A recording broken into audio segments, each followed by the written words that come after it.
LDI, look behind me. Lights, staging, rigging, fog machines. It's crazy. It's stimulus overload. It's like Lou Schomer's bedroom from college.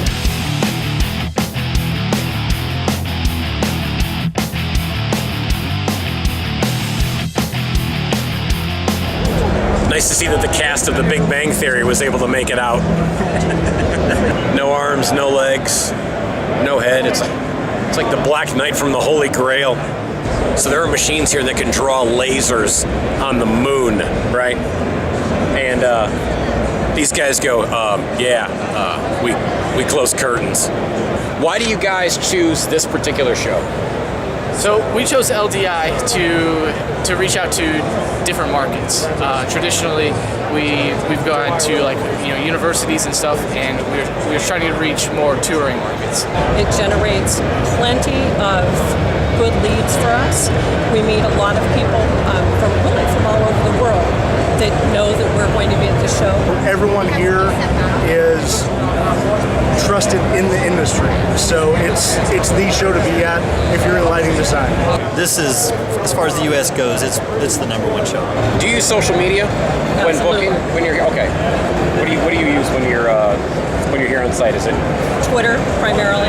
Okay. We have more Twitter followers than Facebook followers, so we have a couple different Twitter accounts. Facebook, and I'm not sure if the Italian size does the Twitter. I have an app on my phone that connects to Instagram and Twitter and Facebook, and I'm constantly. Facebook, Twitter, Instagram, anything like that? No, we do have our own mailing list with people who subscribe to know about our entertainment stuff. How was the move-in process in terms of bringing all your stuff in and getting it set up and dealing with the... That was excellent. That was fine. That was good? Yeah. I have to say, dealing with the people, just the general labor and everything, has been very smooth this year. Our freight company worked with GES, and they hooked it up. They really hooked us up to get it here into the booth. You know, GES stayed a little bit later, from my understanding, and then I was worried that once the gear was received, when we would get it in the booth. And I mean, I could see it being unloaded off the truck, and they were bringing it in. So I thought that was great. The process of having to pay for all the extras in terms of the material handling, the carpeting, and stuff like that. What is your thought process behind that? It's a trade show, so there's a lot of these expenses. So for instance, we are using let's say a cooler with ice just to cool our stuff, because if we would have to get a fridge in here, we'd have to pay for the fridge and for the electricity. It would be $1,000 for just having the fridge around. So it's an expensive show, and the prices have gone up for next year as well. And I mean, it's not like we didn't notice that when we signed up for the booth yesterday for next year, but it is still worth it for us. It's so expensive. And I understand, people have to make a living, but to pay $300 for a little table, it's just... And this carpet is from one show. And I basically bought the carpet. Yeah. I should be able to take it home with you for the price that I rented it for. How do you guys feel about having to use the contracting services that they provide? Frankly, I don't mind it. I mean, if they gave us the option to not use it, I would still use it, because to me it's easier than trying to go find somebody else, and then that's just one more person to one more thing to wrangle up. Sure. I'd like to bring my own people in if possible, but it's worked for this size booth, for a smaller booth, for a larger booth. I don't know. A couple years ago, it was pretty bad.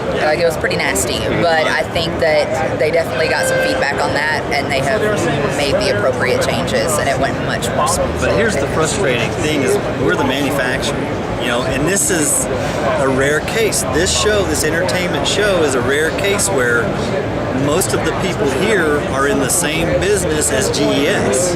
You know what I mean? Yeah. They're qualified to put up a light. We're qualified to put up truss. We are the manufacturer. So when you come in my booth and tell me you can't hang that light right there, I get a little upset about it, because I'm in the entertainment business. Now, if this were your show, is there anything you would do, anything at all, to make it better?